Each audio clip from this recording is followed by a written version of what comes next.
इसी सदन में कहते थे खून की नदियां बह जाएगी। खून की नदियां छोड़ो, कंकड़ चलाने की किसी की हिम्मत नहीं है। कंकड़ और मान्यवर क्या हुआ? इसके बाद क्या हुआ? 35,000 पंचायत के सदस्य आजादी के बाद पहली बार चुनकर आए। 2 करोड़ 11 लाख एक वर्ष में पर्यटक आए। पत्थरबाजी शून्य हो गई। आतंकवादी घटना 92% कम हो गई। एरिया डोमिनेशन बढ़ा। 33 साल के बाद घाटी में थिएटर में रात्रि का शो चल रहा है। 34 साल के बाद ताजिया का जुलूस निकला।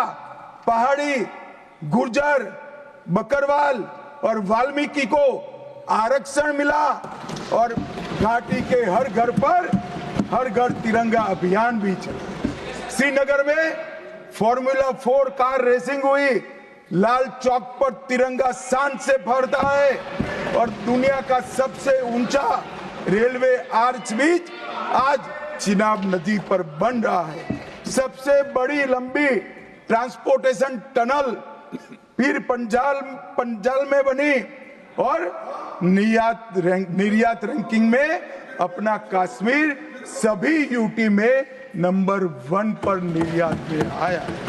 मान्यवर, 80,000 करोड़ पाकिस्तान से आए हुए विस्थापित, घाटी से भगाए गए विस्थापित और पश्चिमी पाकिस्तान से आए हुए विस्थापित को 80,000 करोड़ दिया और 1,19,000 करोड़ का निवेश आज आ गए। मान्यवर, 370 के रहते 70 साल में 12,000 करोड़ का निवेश आया था। अब 5 साल के अंदर 1,19,000 करोड़ का। G20 के डेलीगेट्स भी वहां गए। अमरनाथ यात्रा में 4.5 लाख यात्रियों ने अपनी श्रद्धा व्यक्त की और कुपवाड़ा के शारदा देवी मंदिर में 600 वर्ष के बाद पहली बार दीपावली मनाने का काम। मान्यवर, ये कहते हैं 370 हटाने से क्या हुआ? मैं बताता हूं, आपकी तुष्टीकरण की दुकान बंद हो गई है। तुष्टीकरण बंद हो गई। मान्यवर, आज संविधान के आर्टिकल 124 में न्यायपालिका की व्यवस्था के लिए हमारा जिक्र है। कांग्रेस पार्टी की सरकारों ने आर्टिकल 124 की भावनाओं के साथ किस तरह से खिलवाड़ किया है, वो मैं आज सदन के माध्यम से सभी सदस्यों को और देश को बताना चाहता हूं। पहला मामला 1973 में जब संसद और सुप्रीम कोर्ट के बीच में न्यायिक पुनरावलोकन जुडिशियल रिव्यू के लेकर संघर्ष हुआ, तब उसको समाप्त कर देने का काम कांग्रेस पार्टी ने किया और इसके बाद में केशवानंद भारती ने फिर से इसको रिस्टोर किया। फैसले से नाराज होकर, फैसला तो चलो पक्ष में भी आता है, खिलाफ भी आता है, हमारे खिलाफ भी कई फैसले आते हैं, क्या कर सकते हैं?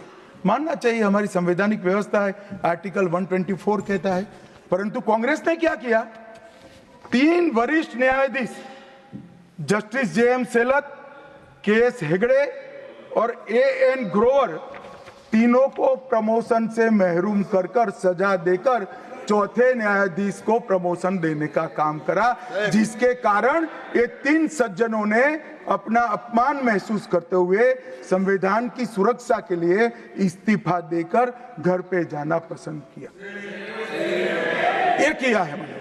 दूसरा मामला 76 में ADM जबलपुर बनाम शिवकांत शुक्ला, ये बार बार दोहराना चाहिए। 140 करोड़ लोगों को रट हो जाना चाहिए जिससे कोई हिम्मत ना कर सके इमरजेंसी डालने की। हर बच्चे को रटाना चाहिए कि तानाशाहों को क्या करना चाहिए। मान्यवर, ADM जबलपुर,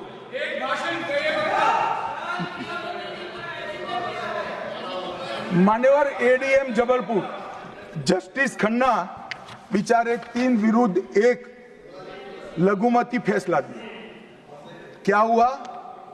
वो कभी भी चीफ जस्टिस नहीं बन पाए मान्यवर, उनको रिटायर्ड हो जाना। एडीएम जबलपुर और उसके बाद में तीसरा मामला, कॉलेजियन प्रणाली को एक साथ इन्होंने 18 उच्च न्यायालय के न्यायाधीशों का ट्रांसफर कर दिया, जिसमें 4 मुख्य न्यायाधीश भी थे।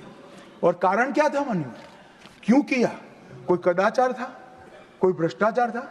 ना ना ना ना, ये सभी 18 उच्च न्यायालय के न्यायाधीशों ने प्रत्यक्षीकरण मतलब हेबियस कॉर्पस को एंटरटेन किया, जो उनका संवैधानिक अधिकार है। इमरजेंसी में कैसे हेबियस को आप एंटरटेन कर सकते हो, इस मुद्दे पर उन्होंने इसको आगे कर दिया। मान्यवर, आर्टिकल 34, 14 और 21 इसकी सेंस को निकाले तो हर व्यक्ति को समानता से जीने का अधिकार है।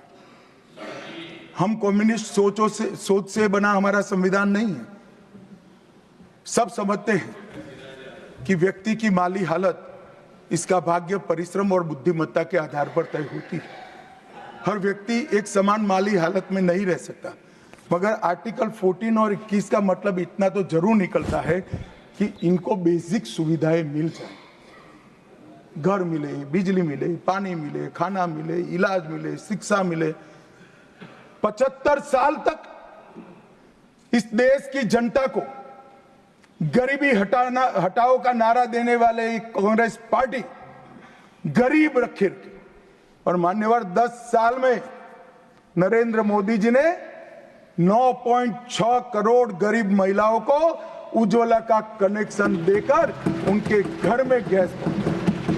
12 करोड़ गरीबों के घर में शौचालय पहुंचे, शुद्ध पीने का पानी 12.65 लाख करोड़ घरों में पहुंचा। 18,000 गांवों में बिजली पहुंची। 14.5 करोड़ किसानों के खाते में 2.40 लाख करोड़ रुपया सीधा डीबीटी से पूरा ट्रांसफर हुआ। 36 करोड़ आयुष्मान भारत के कार्ड बने और 8.19 करोड़ दर्दियों ने उससे मुफ्त में अपना इलाज कराया है।